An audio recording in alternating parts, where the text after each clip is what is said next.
साथियों नमस्कार। भारतीय संविधान एवं राज्यव्यवस्था के अंतर्गत क्लासेज का क्रम निरंतर जारी है। मैं हूं लोकेश डागोर और आप देख रहे हैं पॉलिटी गुरुजी यूट्यूब चैनल। जैसा कि आप पीछे थंबनेल में देख पा रहे हैं, प्रस्तावना से रिलेटेड एमसीक्यू सीरीज आज की क्लास में हम क्लियर करेंगे। विगत दो क्लासेज में प्रस्तावना को अच्छे से हमने कवर कर लिया था। सबसे पहले मैं आपको एक बात क्लियर कर दूं, जो आपका सिलेबस है, सिलेबस के अकॉर्डिंग पर डे आपको क्लासेज मिल रही है शाम को 6 बजे पॉलिटी की। एक बात तो ये, दूसरी बात पढ़ाने का जो तरीका है यही रहने वाला है। पहले जो भी आपका सिलेबस का टॉपिक है, जैसे भारतीय संविधान का निर्माण एवं विशेषताएं, और दूसरा टॉपिक प्रस्तावना, इन दो टॉपिक्स को हमने कवर कर लिया है। उसके बाद एमसीक्यू सीरीज रहेगी, फिर एक नया टॉपिक लेंगे, फिर उसकी एमसीक्यू सीरीज। चलते हैं आज की क्लास के पहले प्रश्न पर, और पहला प्रश्न है रीट 2017 एसएसटी लेवल 2 में इस प्रश्न को पूछा जा चुका है। भारत के संविधान की प्रस्तावना में उल्लेखित हम भारत के लोग से क्या तात्पर्य है। 5 विकल्प आपके सामने हैं, आप पांचों विकल्पों को अच्छे से पढ़ें और उसके बाद उत्तर का चयन करें। देखो, इस पर ध्यान जाना चाहिए आपका, हम भारत के लोग, क्योंकि इसी से तात्पर्य पूछा है। पढ़ें। संप्रभुता भारत के मुख्य न्यायाधीश में निहित है, संप्रभुता भारत के लोगों में निहित है, संप्रभुता भारत के राजनीतिक दलों में निहित है, या संप्रभुता लोकसभा के अध्यक्ष में निहित है। आशा करता हूं प्रश्न को पढ़ते ही, अगर आपने मेरी 2 वीडियो प्रस्तावना वाली देख ली हैं, तो इस प्रश्न का आंसर प्रश्न को देखते ही तुरंत क्लिक हो जाएगा। हम भारत के लोग, मैंने आपको बताया था प्रस्तावना के अंग या तत्व, और जब अंग हमने पढ़े थे या तत्व पढ़े थे, तो उसमें सबसे पहले मैंने आपको बताया था कि यह प्रस्तावना में क्या है, शक्ति का स्रोत है। और शक्ति का स्रोत किसके पास है, तो शक्ति का स्रोत भारत की जनता के पास है, भारत के लोगों में निहित है। ऑप्शन नंबर 20 प्रश्न का राइट आंसर है। और इस बात को जो प्रस्तावना की पंक्ति बताती है, वो पहली पंक्ति हम भारत के लोग है। We are the people of India, हम भारत के लोग। और ये जो पंक्ति हमने ली, ये हमने ले ली भाई कहां से, अमेरिका से। कहां से ले ली? अगर एग्जामिनर आपसे यहां से दूसरा प्रश्न ये भी पूछ सकता है कि हम भारत के लोग पंक्ति प्रस्तावना में कौन से देश से ली है, आपका आंसर अमेरिका हो जाएगा। दूसरा यहां से प्रश्न क्या बना है, जो मैंने अभी बता दिया है कि हम भारत के लोग से तात्पर्य क्या है, वो तात्पर्य है कि भारत में जनता, जो शक्ति का सोर्स है, स्रोत है, वो किसमें निहित है, जनता में निहित है। या दूसरा तरीका यह हो सकता है एग्जामिनर का प्रश्न पूछने का, कि भारत की जो शासन प्रणाली है उसमें शक्ति का स्रोत जनता के पास है। ये प्रस्तावना की कौन सी पंक्ति बताती है, आपका आंसर होगा हम भारत के लोग। क्लियर है? तीनों तरीके से यहां से प्रश्न कैसे पूछा जा सकता है वो मैंने क्लियर कर दिया है। अगला प्रश्न आप देखें, असिस्टेंट जेलर एग्जाम 2013 का जो सेकंड पेपर था, उसमें इसको पूछा गया है, भारतीय संविधान के किस भाग या भागों में आर्थिक न्याय को संविधान का लक्ष्य घोषित किया है। आपको यह बताना है कि आर्थिक न्याय की अवधारणा आप भारतीय संविधान के कौन कौन से भाग में देखते हो। 5 विकल्प दे रखे हैं, प्रस्तावना और मूल अधिकार, प्रस्तावना और नीति निर्देशक तत्व, मौलिक अधिकार और नीति निर्देशक तत्व, प्रस्तावना, मौलिक अधिकार और नीति निर्देशक तत्व। अच्छे से प्रश्न को पढ़ना है, बहुत अच्छा प्रश्न है, इंपॉर्टेंट है, एग्जाम के दृष्टिकोण से बिल्कुल इंपॉर्टेंट है।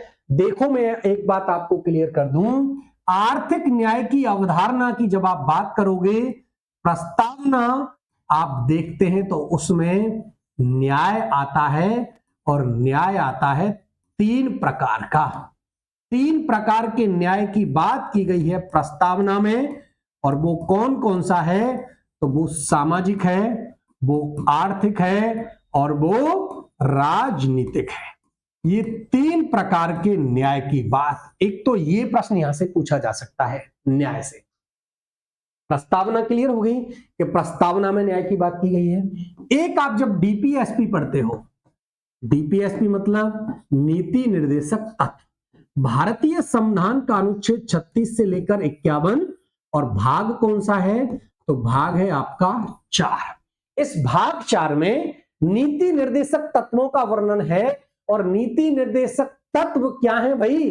एक राज्य को लोक कल्याणकारी राज्य बनाने की जो अवधारणा है वो आपके नीति निर्देशक तत्व हैं। और राज्य को दिए गए वो आदेश हैं जो उसकी इच्छा पर तो निर्भर है, लेकिन उनका प्रमुख उद्देश्य उसकी जनता, उसके लोगों को आर्थिक न्याय की अवधारणा, समाजवाद एवं एक लोक कल्याणकारी राज्य के रूप में स्थापना करना। इसीलिए भारतीय संविधान में 36 से लेकर 51 तक नीति निर्देशक तत्व जोड़े गए। इस प्रश्न का राइट आंसर हो जाएगा ऑप्शन नंबर बी। प्रस्तावना और डीपीएसपी अर्थात नीति निर्देशक तत्व में आपको आर्थिक न्याय की अवधारणा के दर्शन होते हैं। ये आपका प्रश्न नंबर 2 का right answer option number B. तीसरा प्रश्न आपके स्क्रीन पर है, स्कूल लेक्चरर 2022 में पूछा जा चुका है। अच्छे से एक एक पॉइंट को कवर करवाऊंगा। प्रश्न में जो जो बिंदु आएंगे मेरा प्रयास रहेगा एक भी ऑप्शन आपको अच्छे से समझ में नहीं आए, ऐसा नहीं होगा। एक एक बिंदु को वीडियो हो सकता है 30 मिनट की जगह 40 मिनट का हो जाए, लेकिन मेरा प्रयास रहेगा कि आपका एक भी प्रश्न गलत नहीं होगा। एक प्रश्न से कम 5 प्रश्न कवर होंगे। आप वीडियो में लास्ट तक बने रहें। स्कूल लेक्चरर 2022, भारत के संविधान की उद्देशिका की कौन सी विशेषता निर्वाचित राष्ट्रपति द्वारा रेखांकित की जाती है? 5 विकल्प, संप्रभुत्व संपन्न, समाजवादी, पंथ निरपेक्ष, गणराज्य या ऑप्शन नंबर ई। आप देखें, निर्वाचित राष्ट्रपति की बात की है कि निर्वाचित राष्ट्रपति का इनमें से किसका मतलब है? तो देखो, भारत का राष्ट्रपति कैसे होता है ये बताओ पहले तो आपका आंसर आ जाएगा सर निर्वाचित। अच्छा, ये जो राष्ट्राध्यक्ष है हमारे यहां तो क्या है? निर्वाचित है। कहीं पर मनोनीत भी होता है क्या? आपका आंसर होगा सर बिल्कुल मनोनीत होता है। मनोनीत का मतलब वंशानुगत कह सकते हैं आप। क्या कह सकते हैं? वंशानुगत। वंशानुगत से तात्पर्य होता है कि राजा का बेटा ही राजा होगा, अर्थात राष्ट्राध्यक्ष का बेटा ही जब राष्ट्राध्यक्ष होता है उसका उत्तराधिकारी बनता है, तो वो प्रणाली होती है वंशानुगत। और ये तो राजतंत्र है। क्या है भाई? ये तो राजतंत्र है। और भारत में राजतंत्र है क्या? हमारे भारत में राजतंत्र नहीं है। हमारे भारत में तो क्या है? गणतंत्र है। क्या है भाई? गणतंत्र है। और गणराज्य या गणतंत्र का मतलब ही यही होता है जब राष्ट्राध्यक्ष अर्थात राष्ट्रपति वंशानुगत नहीं होकर क्या होता है? निर्वाचित होगा। ऑप्शन नंबर डी इस प्रश्न का राइट आंसर हो जाएगा। बात करें संप्रभु संपन्न की, तो संप्रभु आप उस राष्ट्र को कह सकते हैं जब कोई राष्ट्र अपने आंतरिक एवं विदेशी मामलों में निर्णय लेने में स्वतंत्र हो, किसी बाहरी शक्ति के दबाव में नहीं हो। समाजवाद की बात करें तो जब उत्पादन एवं वितरण के साधनों पर एक मैं बात करूं, एक आर्थिक न्याय की अवधारणा या समाजवाद या लोक कल्याणकारी राज्य को लेकर सभी वर्गों के उत्थान की बात जब की जाती है तो वो राष्ट्र समाजवाद होता है। पंथ निरपेक्ष से तात्पर्य होता है जब कोई राष्ट्र का विशेष धर्म नहीं होता है, कोई राष्ट्र किसी विशेष धर्म को समर्थन नहीं प्रदान करता और सर्वधर्म समभाव की अवधारणा पर कार्य करता है, तो वो पंथ निरपेक्ष है। निर्वाचित राष्ट्रपति किसमें होगा? वो गणराज्य में होगा। इस प्रश्न का right answer option number D. अगला प्रश्न रीटेल 2 2022 में पूछा गया है, भारत के संविधान की प्रस्तावना में कौन सी विशेषता नहीं है? इसका मतलब 3 विशेषता हैं, एक नहीं है, आपको छांटनी है। 5 विकल्प आपके सामने हैं। पंथ निरपेक्षता, संघीय शासन, राजनीतिक न्याय, प्रतिष्ठा की समता। प्रस्तावना जब आप पढ़ते हो तो इसमें से आपको बताना है कि कौन सा वो शब्द है जो भारत के संविधान की प्रस्तावना में शामिल नहीं है। पंथ निरपेक्षता सबसे पहला ऑप्शन, डिटेल में डिस्कस कर लें। ये मूल प्रस्तावना में नहीं था क्या? आपका आंसर होगा सर मूल प्रस्तावना में नहीं था। नहीं था इसका मतलब बाद में जोड़ा, तो बाद में जोड़ा जाएगा 42वें संविधान संशोधन 1976 के द्वारा। क्लियर एक बात? तो ये तो है। संघीय शासन पर बाद में। राजनीतिक न्याय, न्याय की बात बिल्कुल प्रस्तावना में की गई है और 3 प्रकार के न्याय की बात करते हैं, एक सामाजिक, एक आर्थिक और एक न्याय है आपका राजनीतिक। ये 3 न्याय हैं जिनकी बात किसमें की गई है भाई, प्रस्तावना में है। अगर बात करें प्रतिष्ठा की, समता की, बिल्कुल जी हां, समता की बात की गई है। एक अवसर की समता और एक प्रतिष्ठा की समता, 2 प्रकार के समता की बात आपके भारत के संविधान की प्रस्तावना करती है। ऑप्शन नंबर बी संघीय शासन, ये शब्द भारत के संविधान की प्रस्तावना में है नहीं, और यही आपसे पूछा है कि प्रस्तावना की विशेषता कौन सी नहीं है, तो ये जो शब्द है ना, ये नहीं है। हालांकि संघात्मक शासन प्रणाली वह शासन प्रणाली होती है जिसमें शक्तियों का क्या होता है भाई, विकेंद्रीकरण। क्या होता है, शक्तियों का विकेंद्रीकरण होता है, अर्थात शक्तियों का बंटवारा होता है। ये आपकी संघात्मक शासन प्रणाली, लेकिन ये प्रस्तावना में नहीं है। ऑप्शन नंबर 20 प्रश्न का राइट आंसर होगा। अगला भाई 5 रीट 2022 वही L2 का प्रश्न है, अच्छा प्रश्न है। भारत के संविधान की उद्देशिका में वर्णित शब्दों का सही अनुक्रम इंपॉर्टेंट है। ऐसे प्रश्न जब पूछता है ना एग्जामिनर, अच्छे लगते हैं प्रश्न सच में, और ऐसे प्रश्नों को सही करने के लिए आपको प्रस्तावना पूरी याद होनी चाहिए। जब आप भारत के संविधान की प्रस्तावना देखते हो तो उसने पूछ लिया कि भाई सबसे पहले न्याय की बात की है कि स्वतंत्रता की बात की है कि समानता की, किसकी बात कर रहा है, तो प्रस्तावना याद होनी चाहिए। हम भारत के लोग भारत को एक संपूर्ण संपन्न समाजवादी पंथ निरपेक्ष लोकतांत्रिक गणराज्य बनाने के लिए तथा उसके समस्त नागरिकों को सामाजिक, आर्थिक, राजनीतिक न्याय, तो सबसे पहले किसकी बात की, न्याय की बात की। ऑप्शन देखें, बद्धुता की बात की क्या, नहीं की। समता की बात की, नहीं की। स्वतंत्रता की बात की, नहीं की। न्याय, ऑप्शन नंबर डी यहां तो सही है, लेकिन आगे भी पढ़ लें। सामाजिक, आर्थिक, राजनीतिक न्याय, विचार, अभिव्यक्ति, विश्वास, धर्म, उपासना की स्वतंत्रता, इसके बाद स्वतंत्रता आएगी। प्रतिष्ठा और अवसर की समता और राष्ट्र की एकता और अखंडता बढ़ाने वाली बंधुता सुनिश्चित करने के लिए, यही तो आता है, तो बंधुता बाद में। ऑप्शन नंबर डी इस प्रश्न का राइट आंसर है। पहले न्याय, उसके बाद स्वतंत्रता, उसके बाद समता और उसके बाद बंधुता। अच्छा प्रश्न है। इस प्रश्न में एग्जामिनर ने आपसे, अगर आपको पूरी प्रस्तावना याद नहीं है ना, तो आप ऐसे प्रश्नों को हल करने में असमर्थ रहेंगे। इसलिए आपको जिस हिसाब से पढ़ाया जा रहा है आप पूरा पढ़ें, बिल्कुल आपके प्रश्न 100% सही होंगे। अगला प्रश्न देखें, सभी प्रकार के प्रश्नों का समावेश है। आप बिल्कुल लास्ट तक वीडियो में बने रहें, आप देखेंगे प्रस्तावना से रिलेटेड। अगर आपने वीडियो भी नहीं देखी है ना, अगर आपने एमसीक्यू सीरीज कर ली, आपका एक भी प्रश्न गलत नहीं होगा। अगला प्रश्न है, भारत के संविधान की उद्देशिका में कौन सा शब्द नहीं दिया गया है, वो रीट 2022 में पूछा जा चुका है। विश्वास, धर्म, उपासना, भाषा या ऑप्शन नंबर ई। इसका मतलब बात किससे कर ली एग्जामिनर ने, आपसे प्रश्न पूछ लिया स्वतंत्रता से। किस लिए पूछ लिया, आपसे प्रश्न पूछा है साहब स्वतंत्रता से।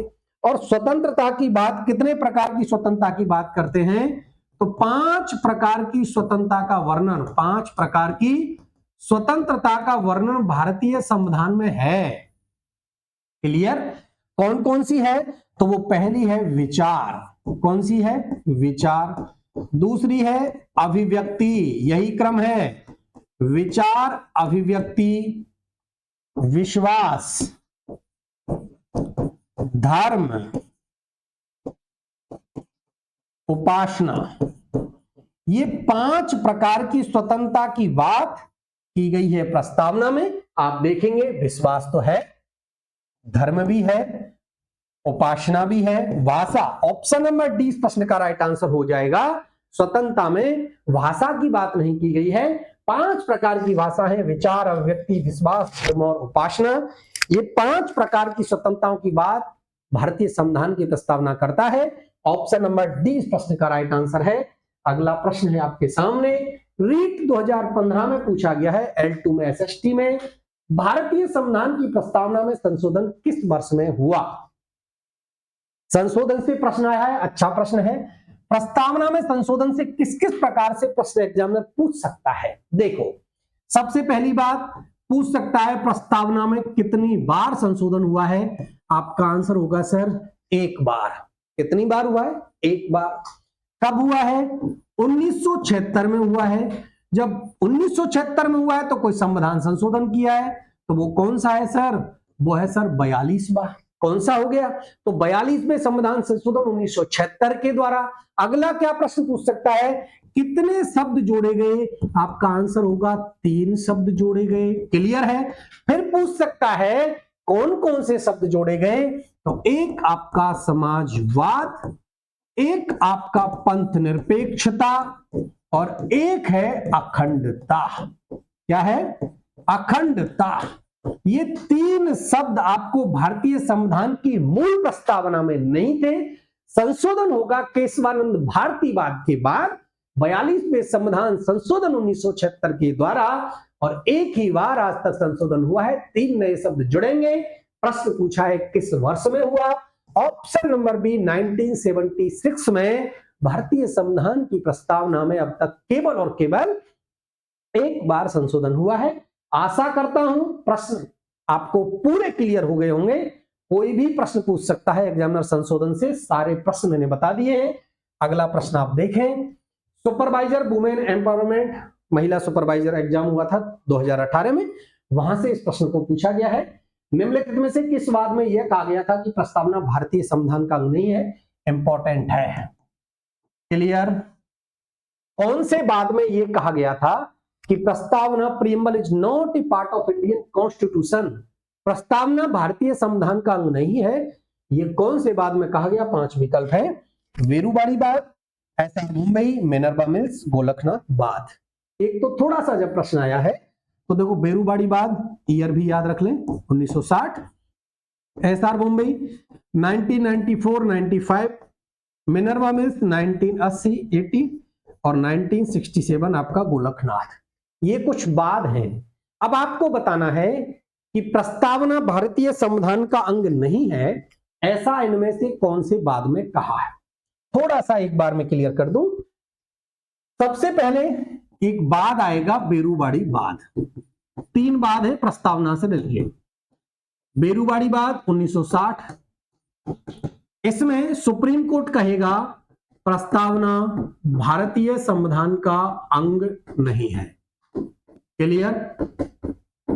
और एग्जामिनर ऐसे ही प्रश्न पूछ सकता है। पूछ सकता क्या है? पूछता भी है। पूछेगा प्रस्तावना संविधान का अंग नहीं है, ऐसा कौन से बाद में कहा? ये तो यही पूछ लिया। प्रस्तावना भारतीय संविधान का अंग नहीं है, ये किस में कहा? तो ये कहा भाई 1960 बेरूवाड़ी बाद में। क्लियर हो गया? तो इस प्रश्न का तो राइट आंसर हो जाएगा ऑप्शन नंबर ए। क्लियर? लेकिन और भी कुछ बाद हैं जो आपको प्रस्तावना से याद रखने हैं।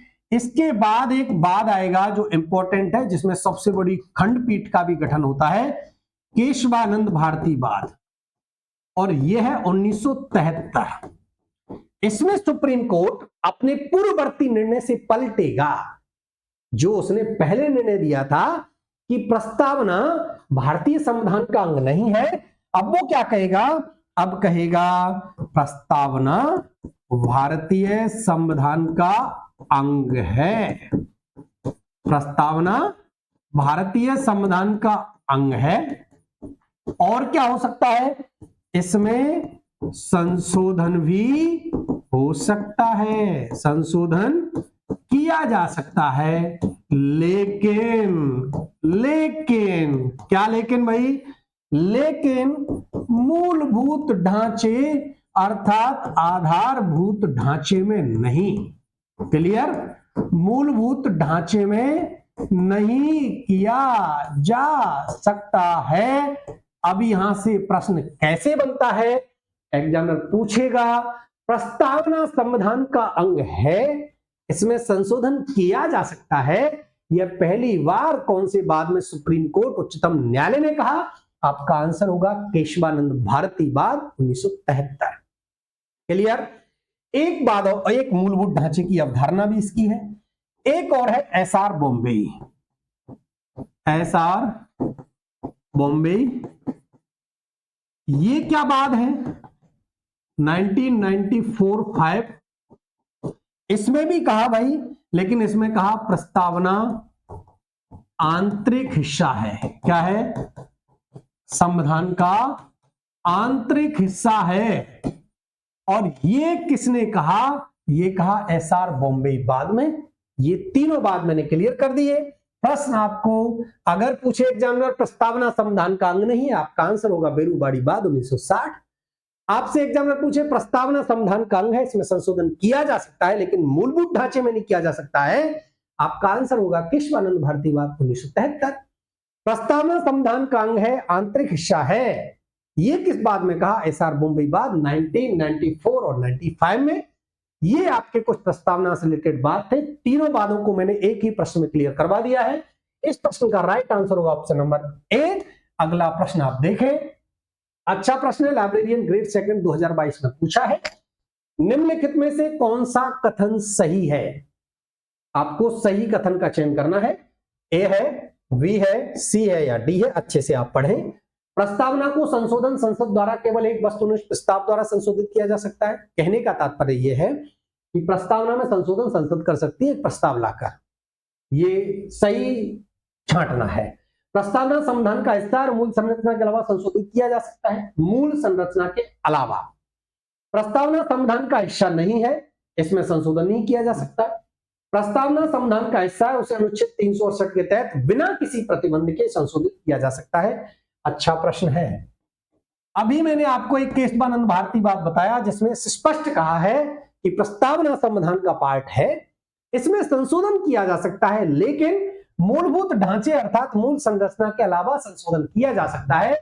इस प्रश्न का सही कथन जो इस प्रश्न के बारे में है, इन पांचों विकल्प में से वो सही विकल्प है ऑप्शन नंबर बी। प्रस्तावना संविधान का हिस्सा है, इसमें संशोधन किया जा सकता है, इसके अलावा मूल संरचना के अलावा। और ये किस बाद में? ये था केशवानंद भारतीवाद 1973। क्लियर है? अगले प्रश्न पर चलें भाई, अगला पढ़ें। आरपीएससी ईयूआरओ एग्जाम 2022 में इसको पूछा जा चुका है। भारत के संविधान की प्रस्तावना के अनुसार निम्नलिखित में से कौन सा शब्द शामिल नहीं है? अच्छा प्रश्न पूछा था, यहां कंफ्यूज हुए थे कुछ। क्लियर? सबको लगा था भाई गलत प्रश्न पूछ लिया एग्जामिनर ने, जबकि गलत नहीं था, सही था। ऑप्शन ए समानता, ऑप्शन बी न्याय बंधुता और ऑप्शन डी स्वतंत्रता या ऑप्शन नंबर ए। सबसे पहले देखो, जब भी आप भारत के संविधान की प्रस्तावना पर नजर डालते हो तो सबसे पहले आता है उसमें सामाजिक आर्थिक राजनीतिक न्याय, अर्थात न्याय की बात की है। बिल्कुल की है सर, तो ये तो नहीं है। इसके बाद आती है विचार अभिव्यक्ति विश्वास धर्म उपासना की स्वतंत्रता, इसका मतलब ये भी सर है। इसके बाद आता है प्रतिष्ठा और अवसर की समता। क्या आता है? प्रतिष्ठा और अवसर की समता। इसके बाद आता है राष्ट्र की एकता और अखंडता बढ़ाने वाली, वो सुनिश्चित करने के लिए बंधुता। क्लियर? तो बंधुता भी है सर। समानता, समानता नहीं था, समता था। क्या था? समता था। इसलिए ऑप्शन नंबर ए इस प्रश्न का राइट आंसर होगा। समानता नामक शब्द भारतीय संविधान में कहीं पर नहीं है, आता है प्रतिष्ठा और अवसर की समता। दो प्रकार की समता की बात भारतीय संविधान की प्रस्तावना में की गई है। इस प्रश्न का right answer option number A. अगला प्रश्न जूनियर लीगल ऑफिसर 2023 में पूछा जा चुका है। संविधान की अधिनियमिति के समय निम्नलिखित में से कौन सा आदर्श प्रस्तावना में शामिल नहीं किया गया था? अधिनियमिति, संविधान की अधिनियमिति की बात हुई है। तो सबसे पहले देखो, एक तो प्रस्तावना से ये तीन शब्द है, इनका सीक्वेंस भी एग्जाम में पूछा जा चुका है। अंगीकृत, अधिनियमित और आत्मर्पित। इनका आपको सीक्वेंस ऐसे ही याद रखना है। आत्मर्पित, एक तो ये बात। अब अधिनियमिति अर्थात बिल्कुल सर अंगीकृत, अधिनियमित और आत्मर्पित किया गया, और कब किया गया, वो डेट आती है 26 नवंबर 1949, और यही वो डेट है जिस दिन भारत का संविधान बनकर तैयार हो गया। क्लियर है? 26 नवंबर 1949 को बनकर तैयार हो गया। समय कितना लगा? 2 वर्ष 11 माह 18 दिन का आपको समय लगा। यह संविधान निर्माण का समय है। इसके बाद और प्रश्न क्या आता है इस डेट से, तो वो आता है संविधान की आंशिक रूप से लागू होने की तिथि। आंशिक रूप से लागू हो गया 26 नवंबर। 26 नवंबर को क्या सेलिब्रेट करते हैं हम? संविधान दिवस भी मनाते हैं। कब से? 2015 से मनाना शुरू किया है। यह भी प्रश्न है। अब चलते हैं प्रश्न पर। अधिनियमित के समय निम्नलिखित में से कौन सा आदर्श शामिल नहीं था? अर्थात आपको बताना है इनमें से कौन सा ऐसा था जो 26 नवंबर 1949 को नहीं था। समाजवाद नहीं था, न्याय नहीं था, समता या स्वतंत्रता। प्रश्न को देखते ही आंसर आ जाएगा ऑप्शन नंबर ए। समाजवाद नामक शब्द भारतीय संविधान की मूल प्रस्तावना में नहीं था, क्योंकि 42वें संविधान संशोधन 1976 के द्वारा एक बार भारतीय संविधान की प्रस्तावना में संशोधन होगा। 3 नए शब्द जोड़े जाएंगे, जिनमें एक शब्द था समाजवाद, एक शब्द था आपका पंथ निरपेक्षता, और एक शब्द था आपका अखंडता। कौन सा था भाई? अखंडता। ये 3 नए शब्द जोड़े गए। क्लियर है? अब कौन सा नहीं था? तो समाजवाद नहीं था। ऑप्शन नंबर ए समाजवादी ये इस प्रश्न का राइट आंसर है। अगले प्रश्न पर चलें भाई। यस, अच्छा प्रश्न है। संविधान की प्रस्तावना के संबंध में विभिन्न विद्वानों के मत के संबंध में निम्न में से कौन सा कथन असत्य है? आपको बताना है संविधान की प्रस्तावना के बारे में कौन कौन से प्रमुख विचारक हैं जिन्होंने क्या क्या कहा है। इससे रिलेटेड प्रश्न है। राजनीतिक कुंडली प्रस्तावना को बताने वाले के.एम. मुंशी, संविधान की कुंजी बताने वाले अर्नेस्ट बारकर, संविधान की आत्मा बताने वाले ठाकुरदास भार्गव, संविधान का सार एम.के. गांधी, या ऑप्शन नंबर ए। इस प्रश्न का राइट आंसर हो जाएगा ऑप्शन नंबर डी। संविधान का जो सार है वो एम.के. गांधी ने नहीं बताया। क्या नहीं बताया? एक बार सारे विद्वानों के मतों पर हम डिस्कस कर लें। सबसे इंपॉर्टेंट राजनीतिक कुंडली के.एम. माणिकलाल मुंशी बताते हैं।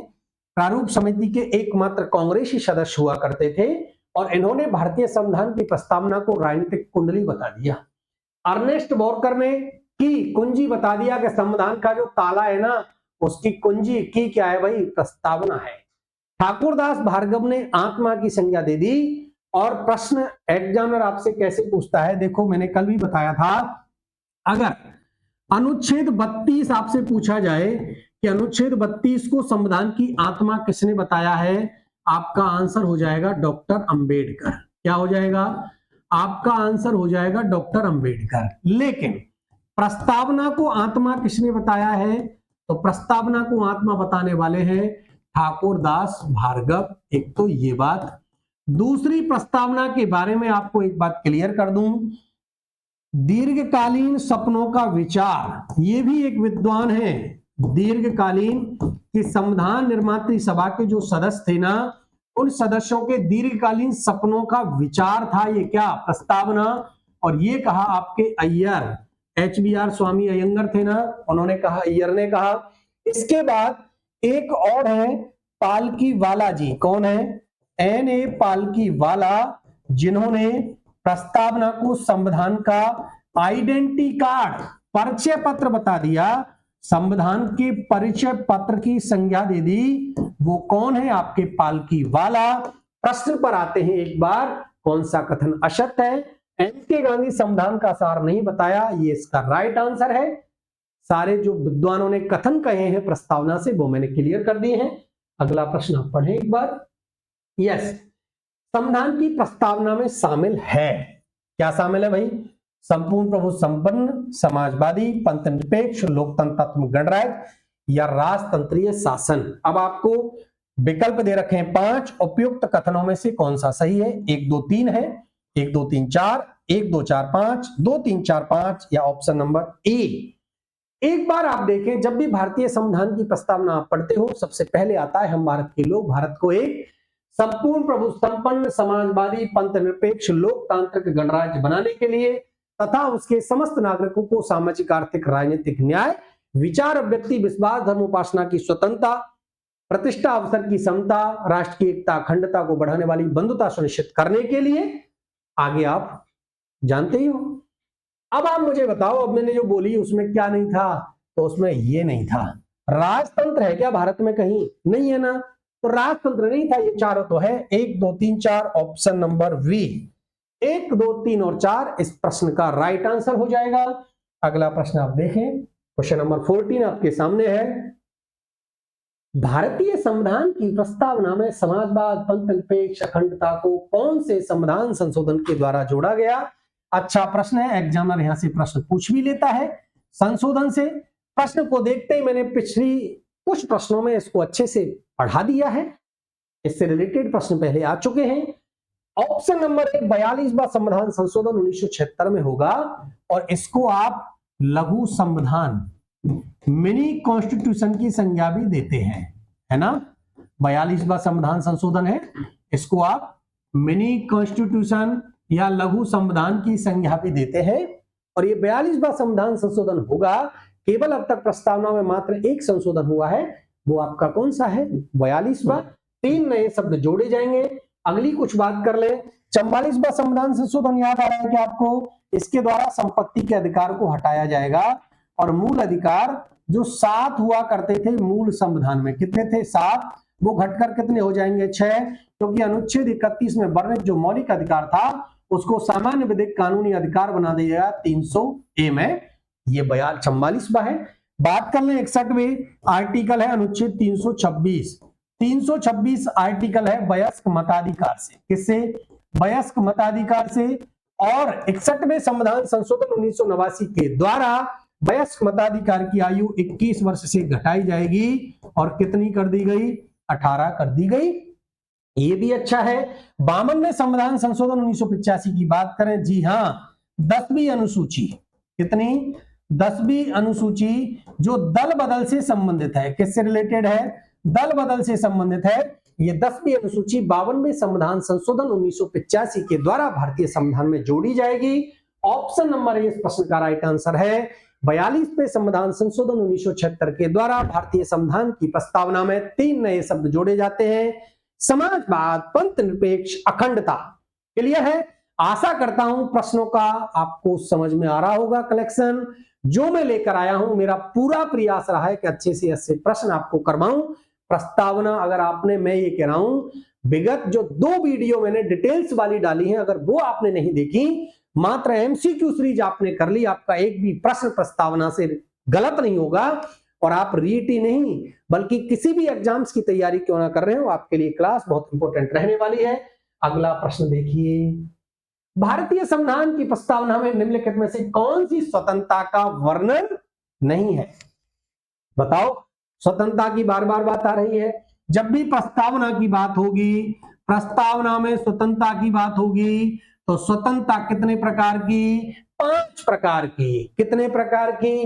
5 प्रकार की। सबसे पहले विचार, उसके बाद अभिव्यक्ति, उसके बाद विश्वास, उसके बाद धर्म, उसके बाद उपासना। और ये 5 प्रकार की स्वतंत्रताओं का वर्णन आपका कहां पर है? प्रस्तावना में है। अब आप देखें, विचार की स्वतंत्रता बिल्कुल जी यहां है, विश्वास की स्वतंत्रता है, उपासना की स्वतंत्रता है, आर्थिक स्वतंत्रता की बात भारतीय संविधान की प्रस्तावना में नहीं की गई है, लेकिन आर्थिक न्याय की बात करती है। कहां है भाई? आर्थिक न्याय की बात जरूर की गई है, आर्थिक स्वतंत्रता की बात नहीं है। ऑप्शन नंबर सी इस प्रश्न का राइट आंसर हो जाएगा। अगला प्रश्न देखिए, भारतीय संविधान की प्रस्तावना में वर्णित शब्द और उनके प्रभावों के संबंध में नीचे दिए गए कोड के माध्यम से सही उत्तर का चयन कीजिए। एक साइड आपको ये दे रखे हैं कि इनका तात्पर्य क्या है, एक साइड उनका तात्पर्य है कि ये सही है या। अब आप 5 विकल्प देखें, आपको मिलान करना है। गणराज्य क्या होता है? बिल्कुल बार बार बता रहा हूं, राष्ट्र अध्यक्ष जहां निर्वाचित होगा, वंशानुगत नहीं होगा, राजा का बेटा राजा जब नहीं होगा ना तो वो क्या होगा, वो गणराज्य होगा। तो ये तो सही है, पहले का मिलान ऐसे करेंगे।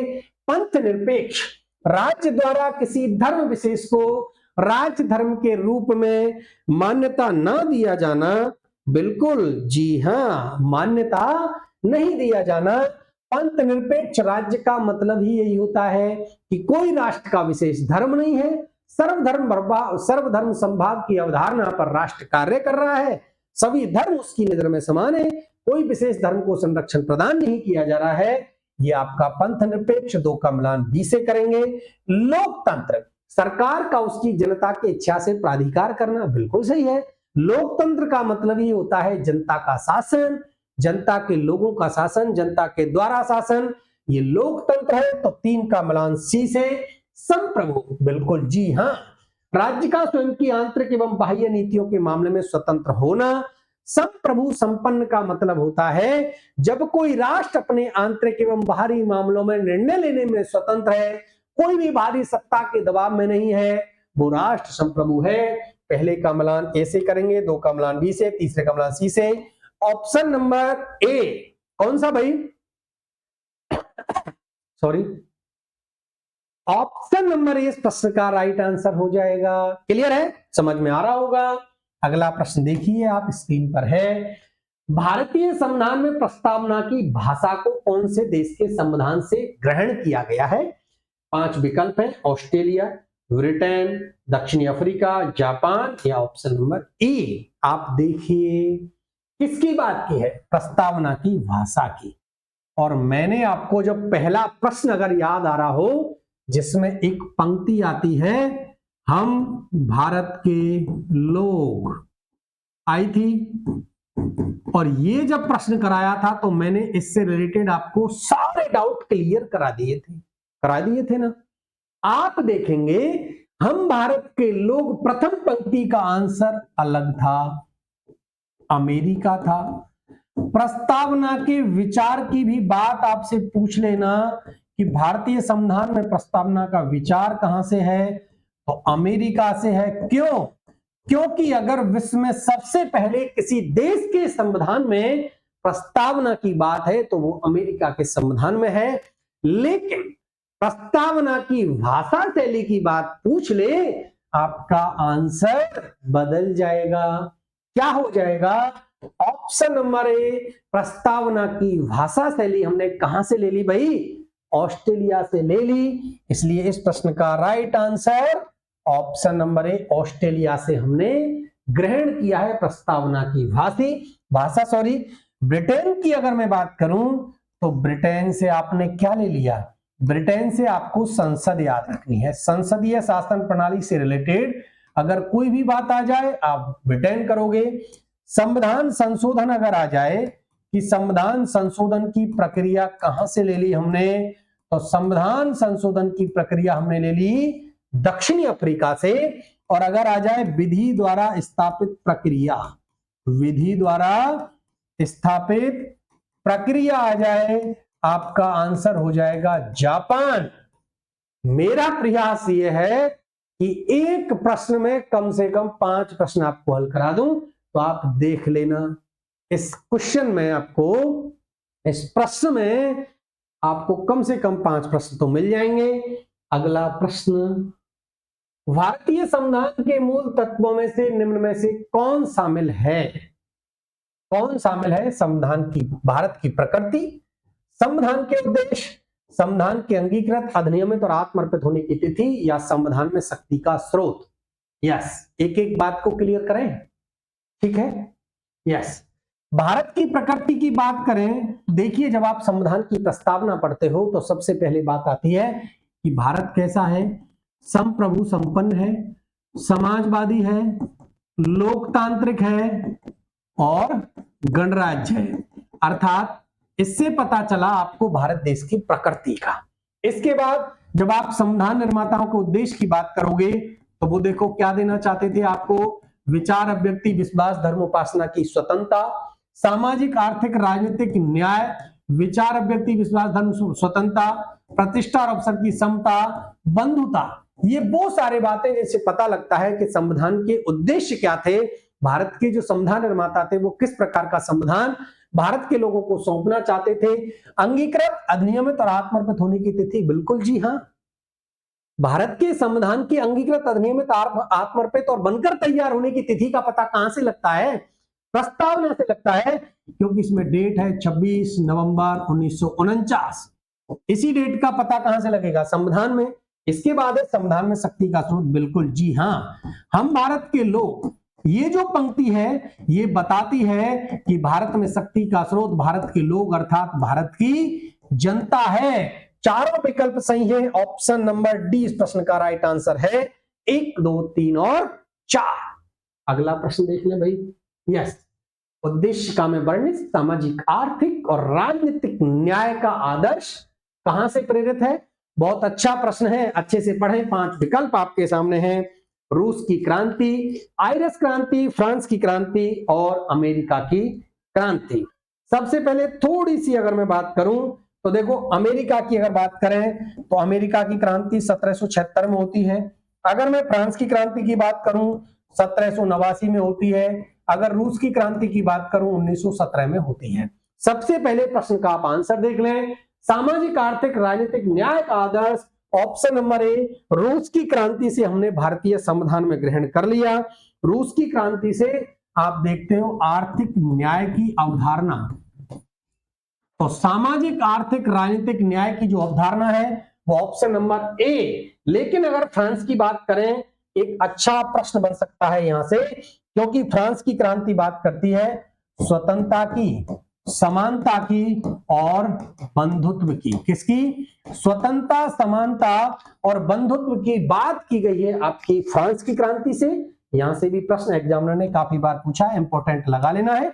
स्वतंत्रता, समानता, बंधुत्व की अवधारणा हमने भारतीय संविधान में ले ली फ्रांस की क्रांति। अगला प्रश्न, यस, भारतीय संविधान की प्रस्तावना में भारत शब्द का प्रयोग कितनी बार किया गया है? 5 विकल्प, 1 बार, 2 बार, 3 बार, 4 बार या ऑप्शन नंबर ए।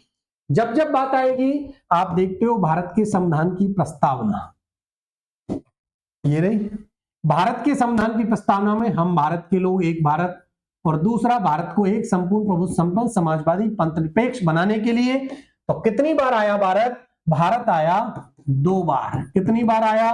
2 बार आया। ऑप्शन नंबर बी इस प्रश्न का राइट आंसर है।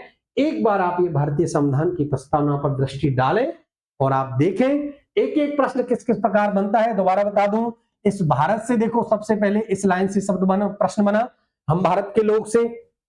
इससे क्या बना कि आप शक्ति का स्रोत, तो शक्ति का स्रोत पता लग गया, भारत के लोग, भारत की जनता। दूसरा प्रश्न, भारत कितनी बार आया है? 2 बार आया है। संप्रभु संपन्न का मतलब क्या होता है? संप्रभु संपन्न का मतलब होता है क्या कि जब कोई देश बाहरी शक्ति के दबाव में नहीं है, बिल्कुल स्वतंत्र है ना, और वो आंतरिक और विदेशी मामलों में निर्णय लेने की स्वतंत्रता रखता है, संप्रभु है। समाजवाद, उत्पादन एवं वितरण के साधनों का जब न्यायपूर्ण वितरण किया जाता है, समाजवाद। पंथ निरपेक्षता, यहां से शब्द कैसे बनेगा इन दो से देखो। एक संशोधन होगा 42वां संविधान संशोधन 1976 और इसके द्वारा 3 नए शब्द जोड़े जाएंगे, समाजवाद, पंथ निरपेक्ष और अखंडता। ये प्रश्न यहां से बनता है।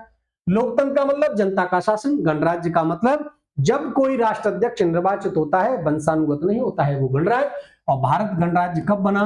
26 जनवरी 1950 को। अगर न्याय की बात करें, 3 प्रकार के न्याय हैं, सामाजिक, आर्थिक, राजनीतिक न्याय। अगर स्वतंत्रता की बात करें, 5 प्रकार की स्वतंत्रता है, विचार, अभिव्यक्ति, विश्वास, धर्म और उपासना। अगर समता की बात करें, 2 प्रकार की समता है, प्रतिष्ठा और अवसर की समता, व्यक्ति की गरिमा, राष्ट्र की एकता, अखंडता। और एक इसमें डेट है 26 नवंबर 1949 और ये डेट है आपके भारतीय संविधान के अंगीकृत, अधिनियमित और आत्मर्पित होने की। ये थी भारतीय संविधान की प्रस्तावना से रिलेटेड कुछ पीवाईक्यू और एमसीक्यू की सीरीज। आशा करता हूं मेरे द्वारा जो आपको पढ़ाया गया है वो आपको समझ में आया होगा। ज्यादा से ज्यादा फ्रेंड्स के साथ आप इस वीडियो को शेयर करेंगे और जिन्होंने अभी तक चैनल को सब्सक्राइब नहीं किया है वो साथ ही इस चैनल को सब्सक्राइब कर लें। मिलता हूं नेक्स्ट वीडियो में नए कंटेंट को लेकर, एक आपके सिलेबस का नया टॉपिक होगा। बहुत बहुत धन्यवाद।